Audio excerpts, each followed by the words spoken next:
የሴክስ ጉዳይ ምንም እንትን አይደለም፣ መደራደሪያ ሀሳብ አይደለም ማለት ሴክስ የወንድ ብቻ ፍላጎት አይደለም አይደል? ሴክስ የጋራ ነው፣ በቃ የጋራ ስሜት ነው። ወንድ ልጅ ሴክስ አድርጎ እኔ አርግዤ ስለወለድኩኝ ወንድ ልጅ ብቻ ሰጪ ሴትን ተቀባይ የሚያደርገው ራሱ ትክክል አይደለም። ሀሳቡ ራሱ የሱ ሀሳብ ማለት ነው። እና በግልጽ ማውራት ትዳር ላይ እንደሚያድን ወንድ ልጅ ጠባቂ አለማድረግ፣ ሴክስ ላይ ለማኝ አለማድረግ ትክክል ኃጢአትም ስለሆነ ማለት ነው። ያገባሁት ለምንድን ነው? ባሌን ለምን ያገባሁት? ኃላፊነት መወጣት ያልኩ ለዛ ነው። ገባ? ግዴታዬ ምንድን ነው? ግዴታ ብቻ ነው ትዳር ላይ ያልኩት ለምንድን ነው? ግዴታ እሱ ነው። እያንዳንዱ ግዴታዎች እዛ ውስጥ ይካተታሉ ማለት ነው። የኔ ግዴታ ምንድን ነው? ለባሌ ማድረግ ያለብኝ። ገባ? ሴክስ እንደ ኢሹ ተነስቶ ትዳር በጥብጦ ሰው ሲለያይ ይታያል። ቀላል ነገር ነው ሴክስ። ትናንትና ስታደርገው የነበረው ዛሬ ህይወት መንገድ እየያዘ ሲመጣ ለአንተ ከባድ የሚሆንበት ምክንያት ምንድን ነው?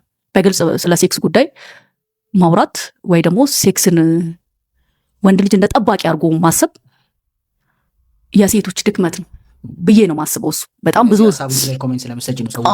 ሰዎች ስለ ሴክስ ስለማወራው ከዛ አንጻር ነው ሰዎች የሚሉት እንደዛ። እና ምንድነው ስለ እሱ ዲቴል ማውራት እንደውም እፈልጋለሁ፣ ስለ ሴክስ ጉዳይ ማለት ነው።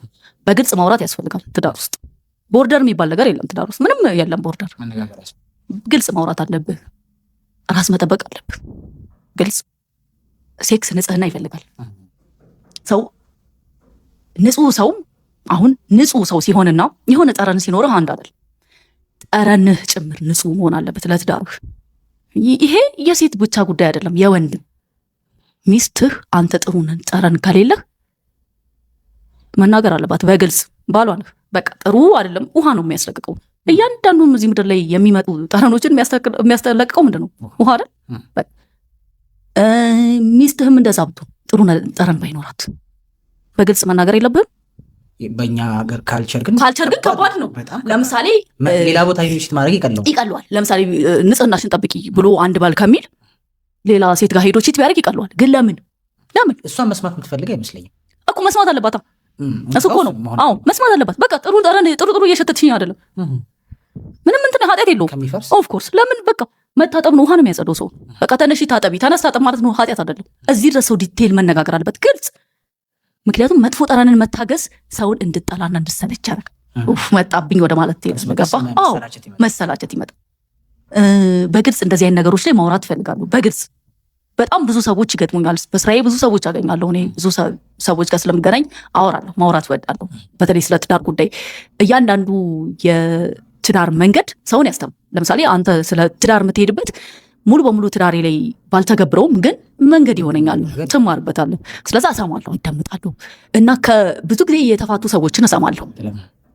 ምንድነው መታገስ ያቃታችሁ በትዳራችሁ? ምን መታገስ አቅቷችሁ? በጣም ብዙ ሰው ሪግሬት እንደሚያደርግ ታውቃለህ?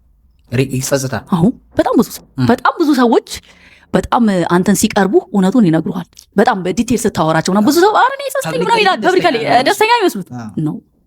እና መች መሰለ ማየት የሚጀምሩት የሆነ ጊዜ የሆነ በጣም ብቸኝነት ሲሰማቸው የሆነ ጊዜ ማሰብ ይጀምራሉ። እና አንድ ቀን ማለፍ ያልቻሉት ነገር ነው፣ የሆነ ጊዜ ያልታገሱት ነገር ነው ዋጋ የሚያስከፍላቸው። ስለዚህ እነሱን እሰማቸዋለሁ። በጣም አብዛኛው ሰው ሴክስን ያወራል እንደ ምክንያት። በቃ ትቀጣኛለች ይላል፣ በሴክስ ጉዳይ ትቀጣኛለች። ትክክል አይደለም። ለምንድን ነው እንደ መደራደሪያ ሀሳብ የሚሆነው? በቃ ስጋሽ ላይ መብት የለሽም ከተባለ አንድ ሰው ወይም ስጋ ላይ መብት የለህም ከተባለ መብት የለውም እኮ። ያንን ስጋ በአልባሌ መንገድ መጠቀም ነው ትክክል ያለው። በአግባቡ መጠቀም ትክክል መብቱ ስለሆነ እሱ ነው የኔ ሀሳብ። የንጽህና ጉዳይ አስምሬ ነው የምናገረው አብዛኛው። እንደውም አሁን ታውቁኝ ለምንድነው እንደዚህ ግልጽ የምትናገሪው እንደዚህ ምናምን ነው። በቃ የንጽህና ጉዳይ ሊሰመርበት የሚገባው ጉዳይ ነው። በቃ ሰው ንጹህ መሆን አለበት። ንጹህ መቅረት የማይችል ነገር ስለሆነ እዛ የንጽህና ጉዳይ ራስን የመጠበቅ ጉዳይ ግዴታዎች ውስጥ ይካተታል። ገባ? መብትህ አይደለም። ገባ? ግዴታዎቹ ያ ግዴታ ያልኩ ነገር እዛ ውስጥ ይካተታል። ገባ? አዎ ግዴታ ማድረግ ያለብህ ነገር እሱ ውስጥ ይካተታል። እና የሴክስ ጉዳይ በጣም ብዙ ሰዎችን አሁን ላይ እያጣላ ያለው ጉዳይ የሴክስ ጉዳይ ነው። ሁለተኛ ደግሞ ሴቶች ከወሊድ በኋላ የሚመጣባቸው ዲፕሬሽን በጣም ብዙ ሰዎችን ከሲስተም ያወጣል። ስልህ ሴቶች ያው በተፈጥሮ ሰው ከወለደ በኋላ ይወፍራል፣ የሚጠበቅ ነገር ነው። ይወፍራል፣ ግን እስከ መቼ እስከ መቼ ልጁ አድጎም መሆን የለበትም እስከ መቼ የሚለው ነገር ሊሰመርበት ይገባል። ገባ? እስከ መቼ ይሄን ስጋ አዝለን እሱን ማሰብ ያስፈልጋል። ግዴታ ውስጥ ይካተታል። እሱ ግዴታ ነው። ሰው ራሱ መጠበቅ አለበት። መንከባከብ ግዴታ ነው። በቃ የምትንከባከበው ለማን ነው? ለባልህ ነው የምትንከባከበው፣ ለሚስት ነው።